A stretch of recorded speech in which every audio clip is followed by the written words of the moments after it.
Si hay algo que usted y yo sabemos es que los tiempos cambian. Y aquellos de nosotros que ya hemos vivido unos añitos, podemos dar fe y testimonio que no solamente cambian los tiempos, sino que en los tiempos también cambian los valores y las actitudes de la gente.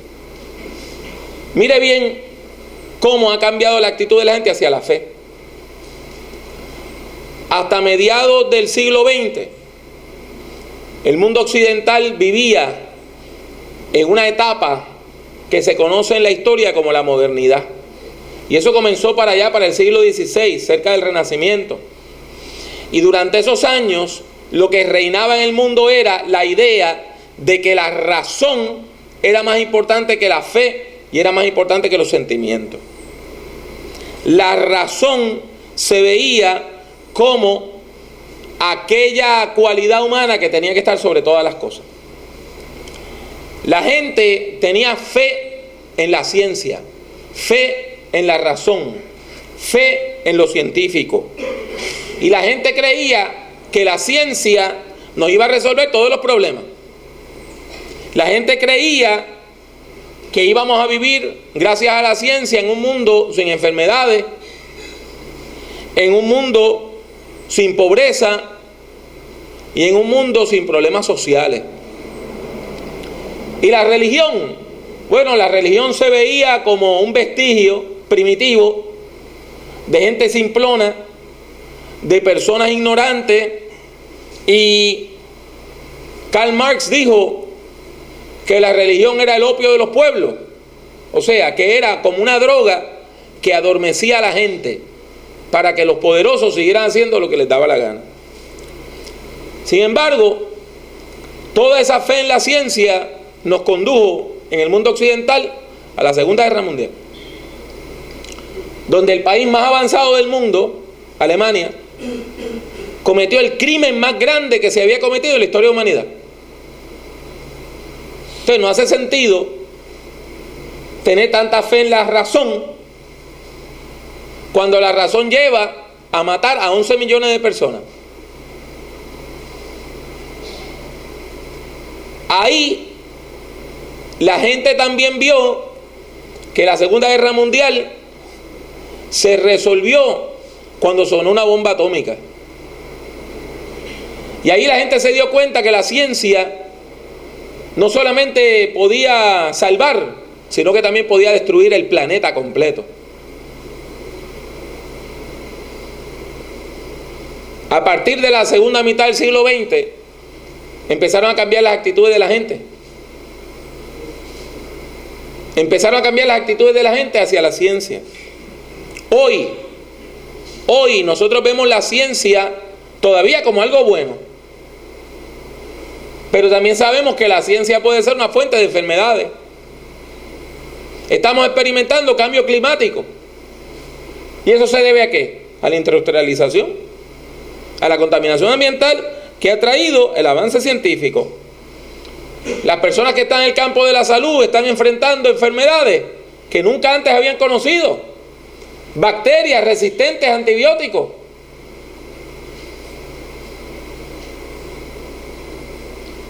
Y la gente ya no tiene fe en la ciencia. Ante esa crisis, el mundo ha vuelto a la religión. Y hay un nuevo fervor religioso. Si usted tiene mi edad, usted puede recordar que todavía, comenzando la segunda parte del siglo XX, Puerto Rico era un país eminentemente católico romano. Hoy, eso ya no es así. Es un país eminentemente protestante, donde aún la Iglesia Católica canta nuestros coros y nuestros himnos. Hemos visto un tremendo fervor religioso. Se han establecido miles de iglesias nuevas. Se han abierto emisoras de radio y de televisión para proclamar el Evangelio por medio de ellas. Y se han organizado instituciones de ayuda para eclesiásticas, ¿verdad? Centros de salud, centros de consejería, campamentos, todo para apoyar el trabajo de la iglesia. Pero el fervor religioso no solamente es cristiano. Hoy en Puerto Rico hay mezquitas islámicas. Hay musulmanes, líderes religiosos. Y hay toda una serie de prácticas que la gente llama el movimiento de la nueva era, donde la gente va y compra libros religiosos que le dicen que haz esta práctica, haz esta cosa, ve la tal luna nueva, haz esto, lo otro, y va a tener una vida mejor. Hay un tremendo fervor religioso. Y esta nueva apertura a las prácticas religiosas puede ser peligrosa también. Porque si antes teníamos el problema de que la gente menospreciaba la fe para darle importancia a la razón, ahora tenemos gente que le están dando tanta importancia a la fe que menosprecian la razón. El domingo pasado, el fin de semana pasado, un amigo colocó en las redes sociales una advertencia, porque en cierta mega iglesia aquí de Puerto Rico habían traído a un supuesto evangelista que hace que llueva del cielo polvo de oro. Y claro está, eso es un truco. Es un truco de magia. Es un truco. Y déjeme decirle que aquí en nuestro pueblo, en Dorado, había una iglesia que tenía el mismo truco. Y era que compraban de ese polvo de brillo que a veces usan las damas para el maquillaje, y lo colocaban en los aires acondicionados. Entonces cuando la gente pasaban a orar, el aire acondicionado que estaba cerca del altar iba tirando ese brillito y la gente veían que brillaban. Y hay personas que creen que esas cosas son ciertas. Pues mire, déjeme decirle, hay dos vicios que la iglesia tiene que evitar. Uno es el cientificismo, y es la fe en la ciencia como si fuera una religión. Y el otro es el fideísmo. Y el fideísmo no tiene nada que ver con sopa. El fideísmo es la fe en la fe. La Real Academia Española define el fideísmo como la tendencia teológica que insiste especialmente en la fe, disminuyendo la capacidad de la razón para conocer las verdades religiosas. O sea, la persona que se resiste a pensar y que dice no piense, sino solo cree, no tiene fe, tiene fideísmo. Tiene una fe falsa, que no es fe en Dios, sino es fe en la fe. Déjeme explicarle qué yo quiero decir con esto.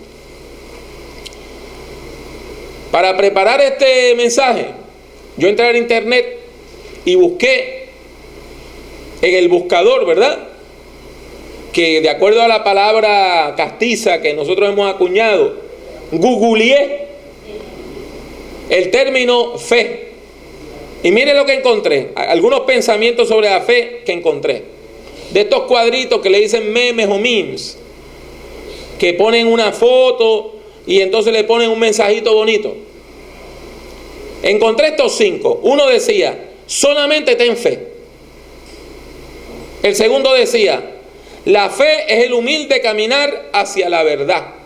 El tercero decía, la fe ve lo invisible, cree lo increíble y recibe lo imposible. El cuarto decía, todo es posible si puedes creer. Y el quinto, y si quieres creer en algo, comienza por creer en ti mismo. ¿Notaron algo que comparten esos 5 mensajes? O más bien, ¿notaron algo que falta en esos 5 mensajes? Dios.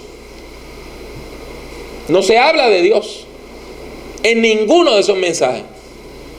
Se habla de creer por creer, se habla de creer en la fe, de tener fe en el creer, y donde único se menciona un objeto de fe es uno mismo.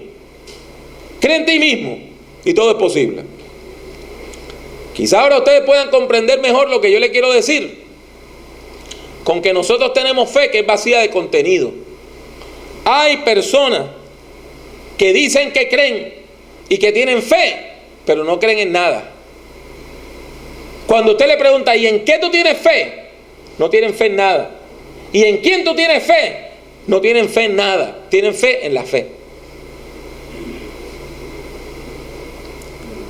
Es innegable que hay personas que tienen este talante, ¿verdad? Que tienen fe en la fe, que creen en creer, pero no creen en nadie. Y nosotros tenemos que tener mucho cuidado con eso, porque nuestra fe sí tiene contenido. Nuestra fe sí tiene contenido.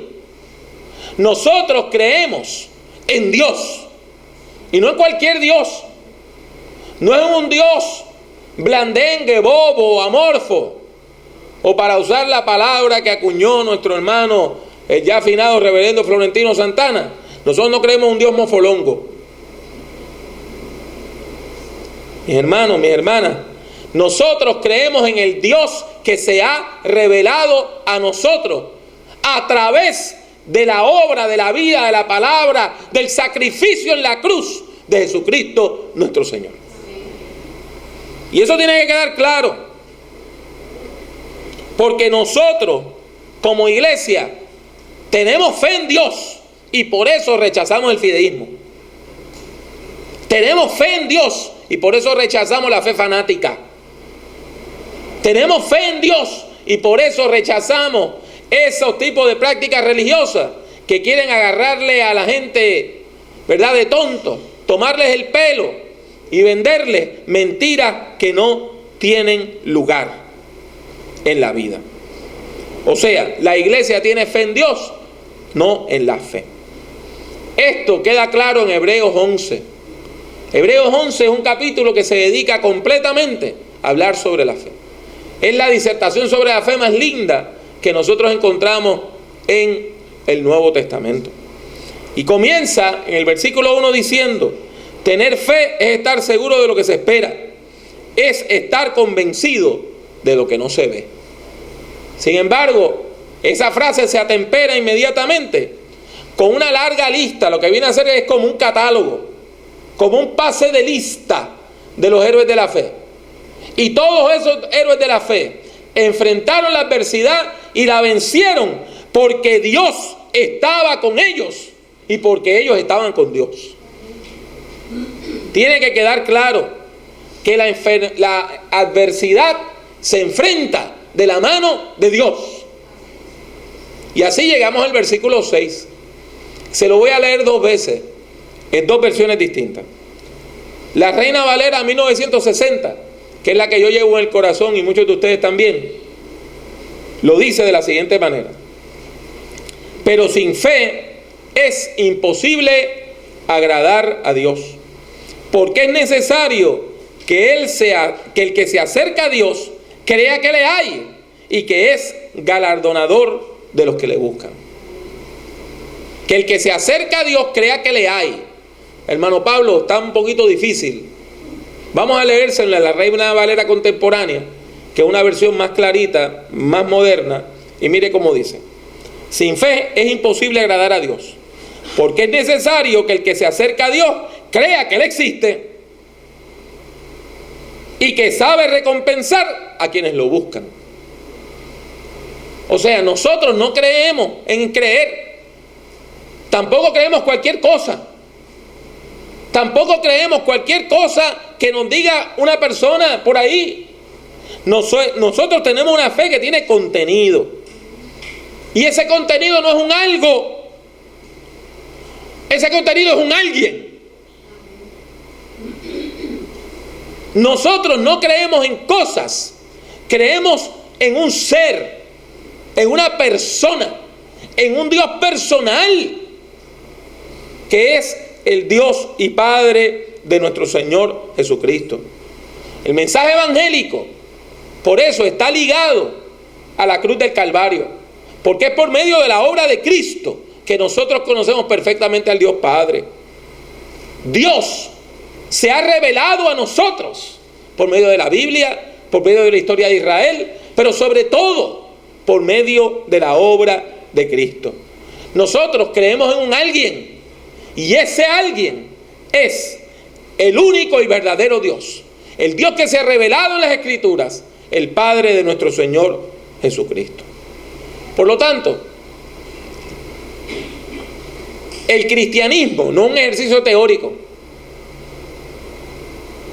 Ser cristiano no es que usted acepta unas ideas a nivel mental y que usted afirma unos postulados filosóficos o religiosos.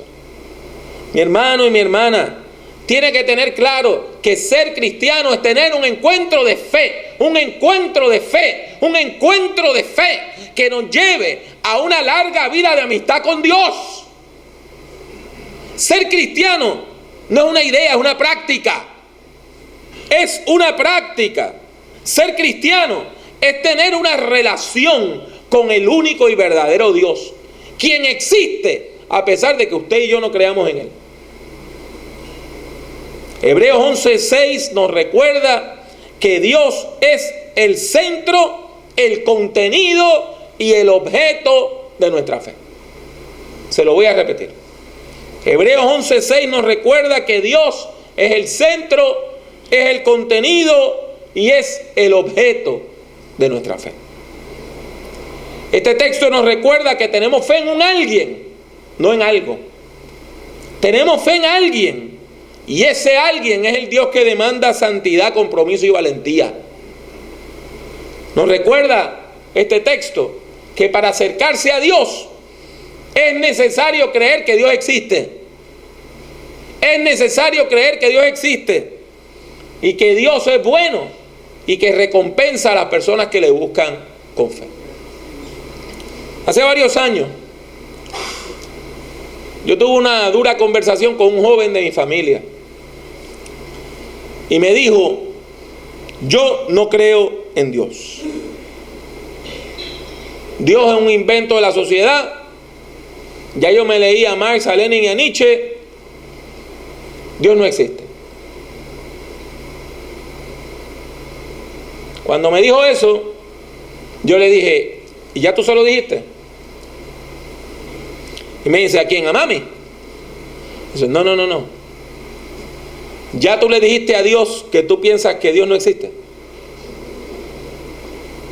Y me dice, pero si te acabo de decir que no creo en Dios, ¿cómo le voy a orar a un Dios en quien no creo?